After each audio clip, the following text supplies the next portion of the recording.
vuoden ollut remmiahi asennettuna puntossa, niin ajattelin tehdä tämmösen vuosipäivityksen. Käydään nyt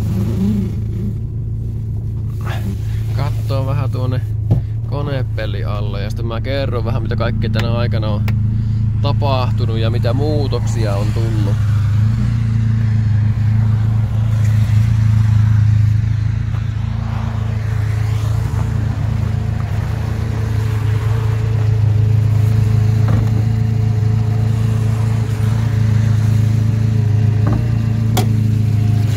Täällä on siis tosiaan tää sama setti täällä vielä on. Ja isoin muutos nyt tämä paluulinja tähän jumpille, paluuputki. Ja nyt on isoin muutos mikä tässä on nyt tehtynä.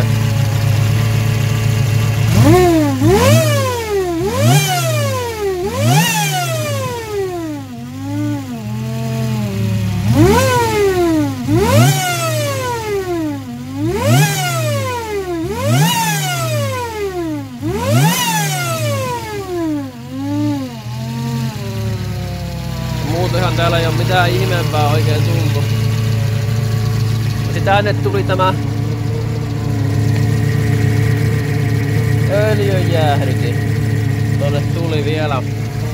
Ja sitten, mutta ei mitään mitään tämä isompaa muutosta.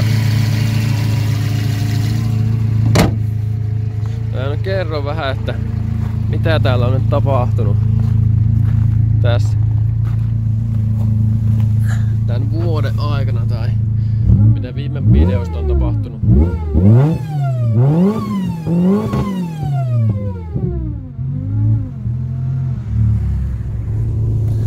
No joo, tämähän on toiminut ihan mallikkaasti tämä auto nyt tämän reilu vuoden. Mä tän laitoin, olikohan tää lokakuussa 2018, niin tää on toiminut reilu vuoden tosiaan ollut tuo remmiahin tuolla ja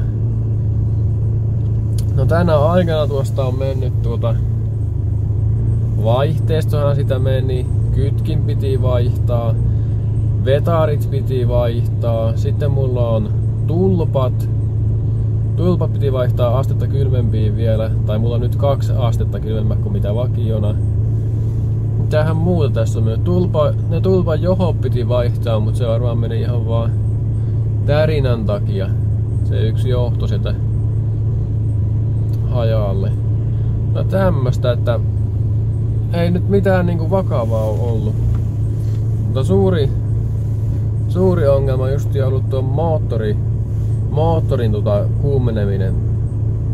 Niin oikein kuumilla keleillä kun oli 30 ja tämmöstä lämmintä, niin meinas tuo moottoritila, konehuone ottaa lämpöä sen verran, ettei nuo sensorit tahtonut toimia enää kunnolla. Tämä oli kampiakseli aseotunnistimessa, niin siinä oli lämpöongelmaa.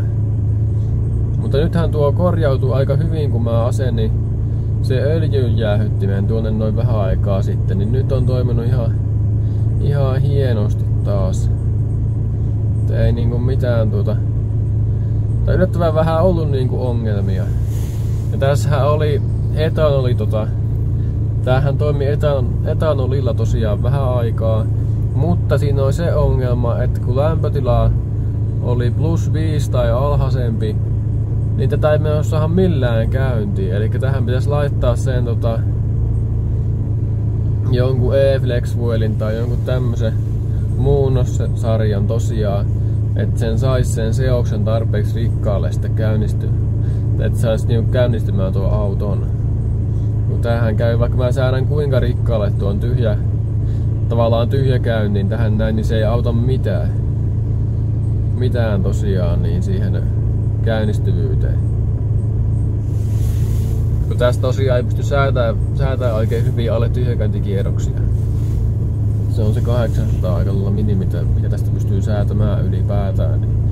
Ja kun käynnistää, niin ne kierrokset ei tietenkään ole niin lujat, ja tyhjäkäynnillä olisi. Niin Sen takia se ei auta tuo EcoMasterin Det 3 se säätö. Ei auta mitään siihen kylmäkäynnistymiseen. Pitäis olla, kun mulla ei sitä suutintaohjausta, mulla ei oo ollenkaan tossa noin, että mulla on vaan ihan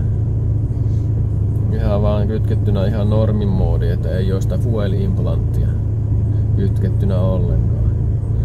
Mutta joo, tämmöstä nyt tähän väliin, että ei mitään ihmeempää. Tää on tässä vähän saanut hajotettua paikkoja, mutta yllättävän hyvin tämmönen on kestänyt. Tosiaan se vaihteisto nyt toi se kallein investointi ja näin poispäin, mutta ihan hyvin on toiminut tämmönen auto kyllä. Ei välttämättä kaikki heti uskoisi. Jatketaan seuraavassa videossa.